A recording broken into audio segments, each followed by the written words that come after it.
இறைவனுக்கு நன்றி. நான் வினோத சித்தம் பண்ணிவிட்டு உங்கள்கிட்ட சொன்னது தான் திரும்ப சொல்கிறேன். காலம், நம்ம எதுக்கு வேணாலும் ஆசைப்படலாம்.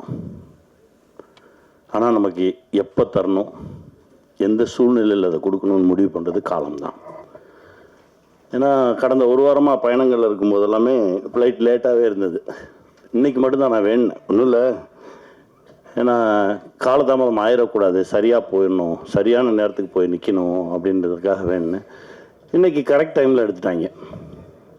ஒரு சில நேரத்தில் நம்ம போகும்போது எல்லா டிராஃபிக் லைட்டுமே வந்து க்ரீனில் இருக்கும். அது எல்லாமே காலம்தான், காலம் முடிவு பண்ணுறது தான். இதை நான் ரொம்ப நம்புகிறேன், இந்த நொடி வரைக்கும் நம்புகிறேன். ஏன்னா பல எதிர்பாராத அதிர்ச்சிகளையும் ஆச்சரியங்களையும் நமக்கு காலம் கொடுத்துக்கிட்டே இருக்கு. ரொம்ப சந்தோஷமாக இருக்குது இந்த நிகழ்வு. ஒரு இயக்குனருடைய 3 படைப்புகளை பார்த்தா போதும் அந்த இயக்குனருடைய கேரக்டர் தெரியும்னு சொல்லுவாங்க. அது இயக்குனருக்கு மட்டும் இல்லை, தயாரிப்பாளருக்கும் பொருந்தும்னு நான் நினைக்கிறேன். அப்படி தான் நான் என் தம்பி சுரேஷை பார்க்குறேன்.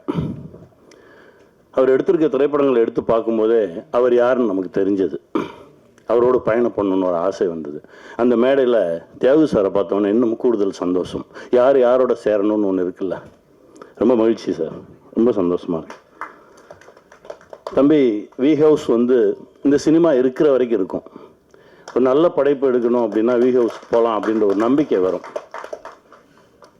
ரொம்ப சந்தோஷமாக இருக்கு. அப்புறம் என் அண்ணன் தம்பிராம அண்ணன், அவரை பற்றி நான் சொல்லணுன்னா பேசிக்கிட்டே இருக்கலாம். எந்த கதை எழுதினாலும் என் அண்ணனை வச்சு தான் எழுதுவேன். நான் இப்போ கூட ஒரு கதை எழுதி முடித்தேன், அண்ணனை வச்சு தான் எழுதுவேன். நாங்கள் 2 பேரும் சந்திச்சோன்னா கதைகள் மட்டும்தான் பேசிக்கிட்டே இருப்போம்.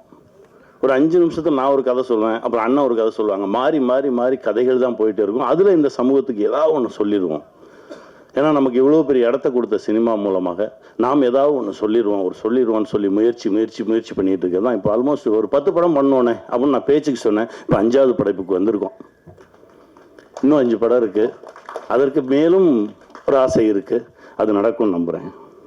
என் அண்ணன் கையை பிடிச்சிட்டு அப்படியே வந்துடுவேன். ஏன்னா எனக்கு அவ்வளோலாம், எனக்கு பெரிய அறிவாளியெல்லாம் கிடையாது நான். ஏன்னா அடிக்கடி நான் சொல்லிக்கிட்டே இருப்பேன், கொஞ்சம் இன்னசென்ட்டாக இருங்க, ஒரு சில விஷயம் தெரியாமல் இருக்கட்டும். ஏன்னா நிறைய விஷயம் தெரியாமல் இருக்கிறவன் ஜெயிச்சிருவான். நீங்கள் கவனிச்சு பார்த்தீங்கன்னா தெரியும். எனக்கு எல்லாம் தெரியும்னு சொல்கிறவங்க மாட்டிட்டு எங்கேயா முட்டிச்சந்தில் நின்றுட்டு இருப்போம். எனக்கு ஒன்றுமே தெரியாதுங்க, நான் அப்படியே போகிறேன். போகும்போது யாராவது வந்து என் கையை பிடிச்சி கூட்டிகிட்டு போயிடுவாங்க அப்படின்னு நான் நிறைய நம்புகிறவன். அப்படி தான் இந்த மொமெண்ட் வரைக்கும் என் வாழ்க்கையில் நடந்திருக்கு. அதை இன்னும் நான் நம்புகிறேன். அதுவும் என் அண்ணன் கையை பிடிச்சிட்டு நான் போகும்போது ரொம்ப தைரியமாக போவேன். இந்த உலகத்தில் நான் எந்த டாபிக் பேசினாலும் என் அண்ணங்கிட்ட பேசலாம். நீங்கள் அரசியலா பேசலாம், சினிமாவா பேசலாம், இலக்கியமாக பேசலாம், எது பேசினாலும் அண்ணன் அதுலேருந்து தனியாக மொத்தமாக. இப்போ நடிகராக இருக்காரா, அதை அப்படியே தள்ளி வச்சுட்டு இலக்கியவாதி ஆவார், ஒரு அரசியல்வாதி ஆவார். எல்லாமே புள்ளி விவரத்தோடு இருக்கும். அப்படி ஒரு அண்ணன், ஒரு லைப்ரரி மாதிரி தான் என் அண்ணனை நான் பார்ப்பேன்.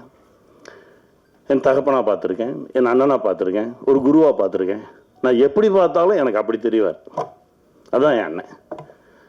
ரொம்ப சந்தோஷம். இந்த காலகட்டத்தில் உங்களோட பயணப்படுறது ரொம்ப மகிழ்ச்சியாக இருக்குங்க. என் பிள்ளை அதாவது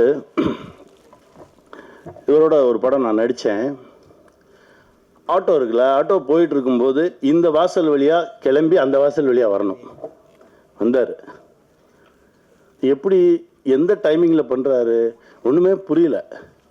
அதற்கு பிறகு ஒரு ஷார்ட் கம்போஸ் பண்ணியிருக்காங்க. கார் வரும், கார் இவர் வந்து அப்படியே காரை தாண்டி நான் வரேன்றாரு. அண்ணன் சொல்கிறாரு, இது கனி சொல்கிறா, அவனை பண்ண வேணான்னு சொல்லு, இல்லைன்னா டூப் வச்சு பண்ணலான்னு சொல்லு, ரோப்பு கட்டிக்க சொல்லு அப்படின்னு. ஞாபகம் இருக்கா? நான் கூப்பிட்டு இப்படியே எப்படி சொல்கிறது, நான் சொல்கிறேன், தம்பி வேணாமே, ரோப்பு கட்டிக்கலாம். இல்லை நான் வந்துடுவேன். அந்த நம்பிக்கை இருக்குல்ல, அதாவது ரொம்ப தகுதியான ஒரு நடிகன். ஃபைட்டாக பண்ணுவார், டான்ஸாக பண்ணுவார், நடிக்கணுமா சூப்பராக நடிப்பான். எல்லா தகுதியும் இருந்து என் தம்பிக்கு சரியான ஒரு கதவு திறக்கலையே அப்படின்னு நினச்சிருந்தேன். முதல் கதவு திறந்தது எங்கள் அர்ஜுன் சார் மூலமாக. ரொம்ப சந்தோஷமாக இருந்தது. ஐஷு வந்தாங்க. 2வது கதவு இது இயக்குனராக அடியெடுத்து வச்சுருக்கான். இதற்கு பிறகு நான் தான் சொல்லிக்கிட்டே இருப்பேன், பார்க்கும்போதெல்லாம் சொல்லேன், நீயே எழுது, உன்னுடைய ப்ளஸ் என்ன, உன்னுடைய மைனஸ் என்ன ஒதுக்கி வச்சிரு, உன்னுடைய ப்ளஸ்ஸை வச்சு எழுது, கூடவே நிற்கிறேன், எடுப்போம். நம்முடைய எல்லா தகுதிகளையும் வச்சு சரியான ஒரு படைப்பை கொடுப்போம். அடுத்த படைப்பு அதுவாக இருக்கணும்னு நான் ஆசைப்பட்றேன். செய்வோம்.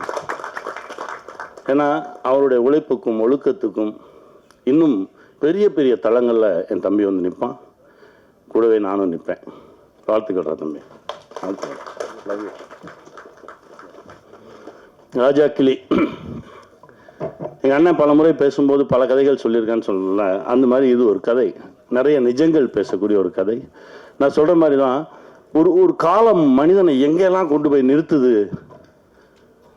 நீங்கள் எவ்வளவு நல்லவங்களா வேணாலும் இருங்க, ஆனால் இந்த உலகத்திலிருந்து தப்பிச்சு போயிடவே முடியாது. என் நண்பன் தாமிரா ஒரு கவிதை எழுதியிருந்தான், இந்த உலகில் இருந்து யாரும் அவ்வளவு எளிதில் தப்பி சென்று விட முடியாது,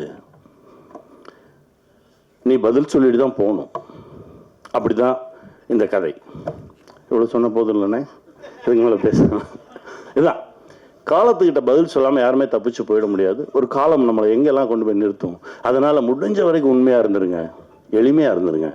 காலம் நம்மளை கைப்பிடித்து தூக்கி செல்லும். வெல்வோம். வாழ்த்துக்கள்.